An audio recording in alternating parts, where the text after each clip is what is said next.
আজ বিকেলে শীতল হওয়ায় আমরা সবাই মিলে একটু মাঠের দিকে রওনা হলাম। তারপর জুড়ে সবুজ আর হলুদ রঙের সরিষা ক্ষেত দেখলেই যেন মনটা ভরে যায়। শীতের এই সময়টা যেন প্রকৃতির সবচেয়ে সুন্দর উপহার। সরিষা ফুলের মাঝখান দিয়ে হাঁটতে হাঁটতে ভাবলাম আজ একটু শাক তুলবো ঘরের জন্য। তো যেই কথা সেই কাজ। দেখলাম আশেপাশে বাচ্চারাও তুলছে, মানুষও তুলছে, তো আমরাও চটপট লেগে গেলাম, যেই কথা সেই কাজ। শাক তুলতে তুলতে হাসি, কথা, গল্প সবাই একসাথে থাকলে আসলে সাধারণ মুহূর্তগুলো অসাধারণ হয়ে যায়।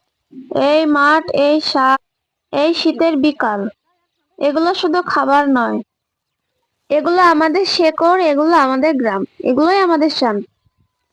আজকের এই ছোট মুহূর্তগুলো আপনাদের সাথে শেয়ার করলাম। শেয়ার না করে থাকতেই পারলাম না, এত সুন্দর মুহূর্ত। কারণ প্রকৃতির সাথে সময় কাটানোর মুহূর্ত সব সময় মনটা ভালো রাখে।